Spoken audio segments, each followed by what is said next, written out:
What happened to Camp Bad Place? Camp Bad Place was a series that I had wanted to do for a very long time. Shortly after I had started making Ponytown videos, I realized something like this could be possible, a funny parody of Total Drama Island or Survivor, but within Ponytown. I had it written down for like a year or longer before I finally was able to do it. I gathered 10 or so players and put them through 10 or so challenges, starting them out with team challenges and everything.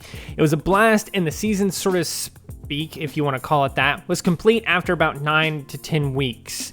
After a long break after that, I decided to go at it again, but with more story and even better challenges. We managed to get some people for this, and I had the story all planned out. How it would work is I would act out the story elements and include those either at the beginning, middle, or end of each episode, and then it would all come together in the final episode or two. After only the first episode, though, things started to fall apart. There were conflicting schedules, which only got worse because of school beginning for some of the players that we had, and not to mention the health of one or two of the players. It felt like after the first episode for the second season, everything that could go wrong started to go wrong. But all this work had been done on the story, and I've spent 2 years now wondering what I should do with it and the series. What I did end up doing was creating the Bad Game series, a series where I get 3 random players from my Discord server or wherever and have them compete in short, quick challenges in Ponytown. I spent some time after having to cancel Camp Bad Place coming up with dozens of these small, quick challenges and working out the kinks of the game. Ultimately, that series has been a success, at least in my eyes, and may not perform as well as I had hoped, but it is very fun, hilarious, and interesting to see it go the way that it goes. The things that happen in it, I never really know what to expect, and it's just fun to see everyone's reactions and stuff like that to it.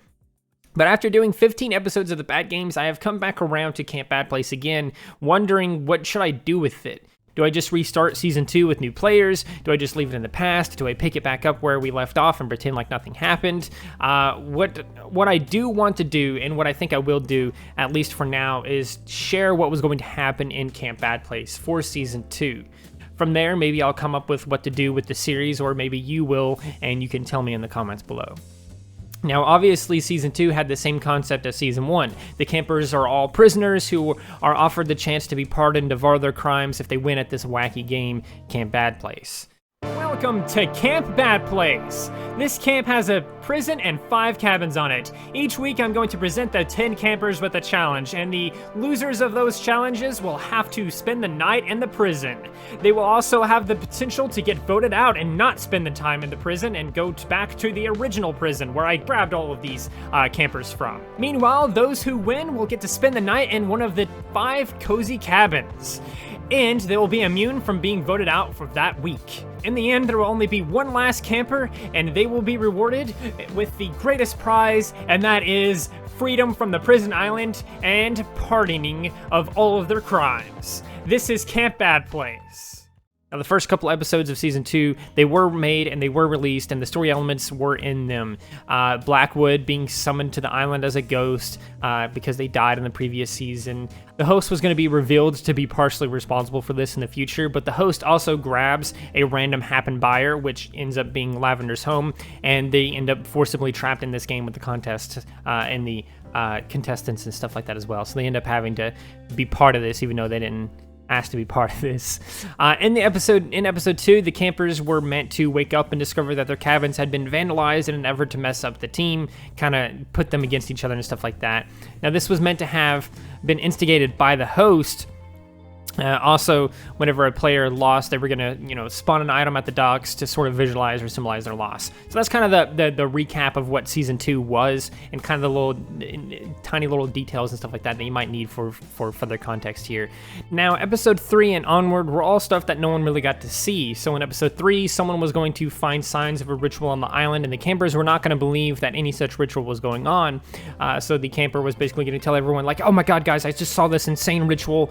Something weird is going on the island, and everyone was going to believe that they go insane and stuff like that. So I had the idea that I was actually going to get one of those players in on this, that player, whoever we end up deciding on doing this, whoever we end up deciding on finding the creepy ritual or whatever like that, we were going to have them in on it and have them act a little bit like they kept seeing a ghost or something creepy or something weird like that, basically to show that this ritual was actually making them go a bit insane. Now, to be clear, before I continue to episode 4 and explain it, while everything story-wise was planned, the challenges were very much real and weren't going to be rigged in any way. So were the votes. The story was the only thing scripted or planned to be scripted, and as I mentioned a second ago, the person that ends up finding this ritual was something that I was going to have. Basically, the players themselves decide on who of you wants to go insane in this episode, and that's what we're going to do. We were just going to have that person go insane. So everyone was going to be in on that, but that was kind of the fun bit of it and everything. It's just all story and stuff like that. That team still totally could have won, and that person still totally could have continued on to episode 4. But anyway, episode 4 was going to start with the host talking to some sort of entity that was off screen to the audience. The host was going to promise to bring them more, while the entity was going to remind the host that something is at stake. They were going to say something along the lines of like, you know what is at stake if you fail me, and it was going to be that kind of thing there. At the end of the episode, I was going to get a reaction from whoever ends up losing that in that episode to sing this entity. So basically, I was going to have them come to the place where this meeting happened, and I was going to have them pretend like they saw something super terrifying and stuff like that. Now, episode 5 was going to have the host act strangely and differently than normal, and in the aftermath of the challenge, the winners were going to discuss theories on what happens to the losers of the game and what might be happening to the host and why he seemed so different. Ultimately, the host was going to show up at a random point in the conversation and basically provide a cover story for what happens to the losers to kind of like try and combat that. Now, in episode 6, we were going to have a pretty simple story beat where the loser was going to pretend as though they had lost on purpose and vow to return with proof of their theory on what happens to the losers and stuff like that. Now, episode 7 was actually going to follow up on that, where we were going to see the loser discover the truth of what happens, and we were actually going to see them try and escape. Just as it seems that they do escape, something was going to capture them and put them back where the losers go.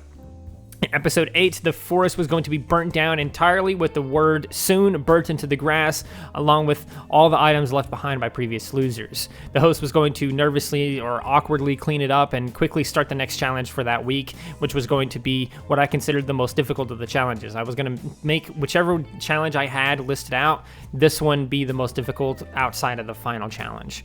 Now, as host, I was going to act more unforgiving and brutal to the campers in this episode to kind of keep up with the characters' current situation and story and everything like that, if that makes sense. Now, we're almost done now. There's just 2 more episodes, but in episode 9, I was going to subtly add horns to the host to tell watchful viewers that the entity was in control this time. At the end, whichever player lost was going to be personally brought to the area the losers go, which was a whole other dimension that this demon or entity or whatever came from, and this was going to be the place that we called the better place, because you know we're in Camp Bad Place, so we got to go to a better place when we lose, right? That was kind of the joke of it. Anyway, the losers are actually locked away in cells, and they're being prepared for sacrifices to this entity, to this demon or whatever. This was also telling them that they soon will have a good time. So that the entity, the demon or whatever like that, was going to tell them that they're going to have a good time soon here at this point in time. Now, at the last episode, in the final episode, episode 10, the final 2 campers were going to go head-to-head in an escape room challenge. I actually ended up still using this escape room or these escape rooms in one video where I put some friends through it to see who could get through all of them and stuff like that. It was pretty fun. You can find that in the top right of the card or whatever.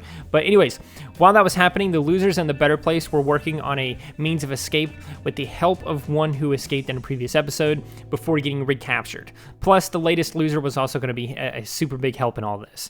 Now, before the campers finished the escape room challenge, the prisoners in the better place were going to fully escape. They were fully going to make it out of there. And then, to make matters even worse for the host, the losers of the escape room challenge was actually going to escape on the boat and thus never make it to the better place. They were never going to go on the boat, and they were never going to like escape and get put on this better place or whatever like that. They were just going to leave. They were just going to somehow escape the island altogether without going on that boat and ending up in there and everything. So in the very end of the series, in this final episode, this was the whole thing of it. I was going to fully reveal the entity and have them imprison the host for failing to compete or complete his end of the deal. And so the host was going to be stuck in a very, very small prison cell with nothing to eat but a single apple. And that's that. That's the story that I was going to tell in Camp Bad Place Season 2. Now, the story, of course, has a little bit more going on, but those were the planned visual things for the audience and the planned things that we were definitely going to do. 100% almost something would have changed or been slightly tweaked or something like that as we went through the story beats and stuff like that.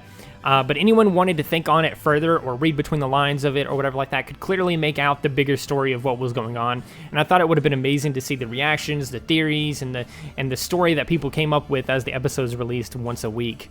Now, some of the challenges we're going to include a game of Boat to Brazil. I thought that could have been a fun one to do. This is like a little mini game that I had in Ponytown. I made videos on it before. There was going to be another one where you had to guess the difference by matching 2 rooms. So I was going to have a separate room or whatever like that. And I was going to be like, boom, you got to match these 2 rooms. You got to figure out what's missing. And I was going to give them like X amount of time or something.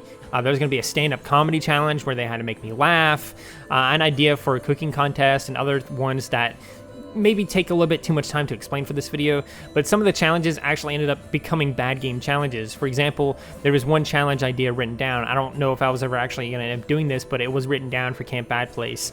There was one where you had to convince a stranger to do something like say a certain word or change something on their OC, which ultimately ended up becoming a bad games challenge, which I'm not even sure if we ever actually ended up doing on bad games. So there you go. There's a challenge that might end up showing up there eventually.